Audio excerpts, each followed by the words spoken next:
Real briefly, I'd like to welcome Colin's parents and obviously Colin to Miami and to the Miami Marlins. Awesome to have you in the fold. Like I was kidding a minute ago, we selected you right from this room, although it looked like it was happening in MLB Network. It actually happened right here, and the room's ecstatic. We haven't had a long-term third baseman since Mike Lowell left us.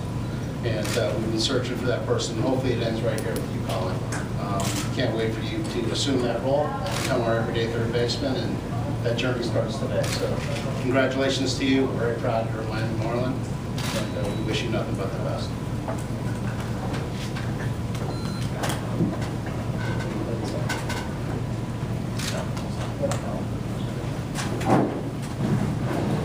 So Colin, how does it feel to have a job?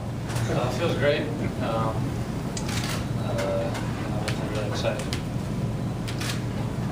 This, how long has this day been in the works in your mind that you would, be signed with a major league team? When did you first start really thinking about it or thinking it was a possibility?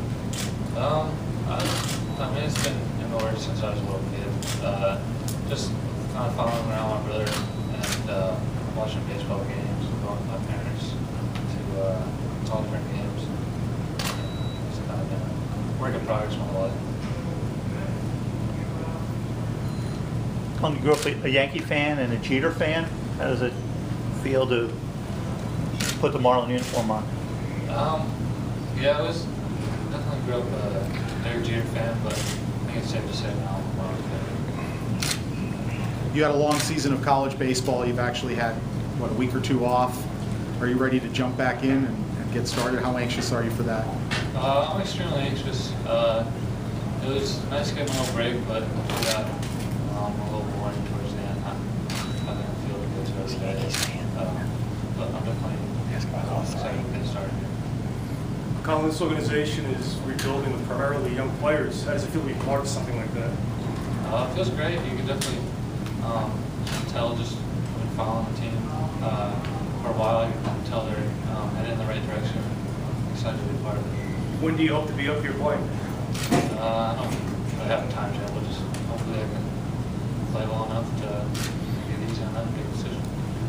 So if you're a Yankees fan, how did you feel about the Marlins winning the '03 World Series, which was 10 years ago? At the time, I probably felt different than I do now. But growing up in New York, I watched a lot of the Marlins when they played the Mets too. So I've been pretty familiar with the organization. Can you talk about that timeline? Where's he going to start, and how fast do you think he can? Yeah, he's going to start in Greensboro probably on Monday, and we'll go from there. We'll look at some of our off-season programs, including our mini camp, fall league, and just get it playing. But obviously he's in great shape. He did have an extended year, and obviously a great year at UNC. Congratulations on the year. I know it didn't exactly how you wanted it to, but a good year nonetheless. So there's a lot of ball left for him this year. We'll get him right out on Monday to Greensboro, and then into the fall. And then we'll get the spring training next year.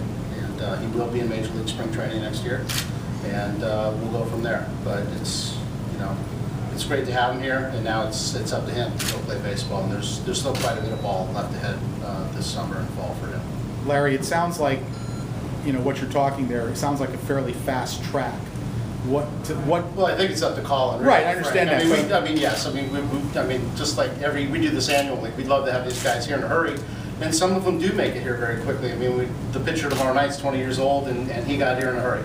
And we've had some other guys, but everybody, the timelines are always different, Frank. And we believe in Colin's bat. It was a very advanced bat. Obviously, the numbers speak for themselves in collegiate baseball, but it's up to him now. But we have hopes that it will be sooner rather than later. But again, you got to get into pro ball. You got to get into the everydayness of pro ball, make the adjustments, and then go from there. Colin, let's address this to you then. What about your swing and your approach at the plate do you think will translate well to the professional level? Just about everything. But I think I just grew up around the game, and I know a lot about professional baseball. I know a lot about baseball, so I think I have a good knowledge of the game and kind of know what I can do and what I can't do, and try to use it to my strength. Would you say you're more of a selective hitter or more of a free swimmer? I'd say more selective. Try to hold my own pitch. Sometimes it works, sometimes it doesn't. How fast did you retire the metal bat and, you know, quickly to make the adjustment to the wood? I don't think it's too hard anymore, just with the way college baseball is gone with bats. And then I can tell it's transitioning from spring ball to summer ball. You could almost prefer the wood bat, so I don't see a problem with that. Would you use wood frequently, you know, obviously not in the games, but as frequently as possible, you know, throughout your last few years? Yeah, I actually grew up in high school playing wood bats, so metal bats was a little different getting into college, so I had a preference. I don't think it's right. Colin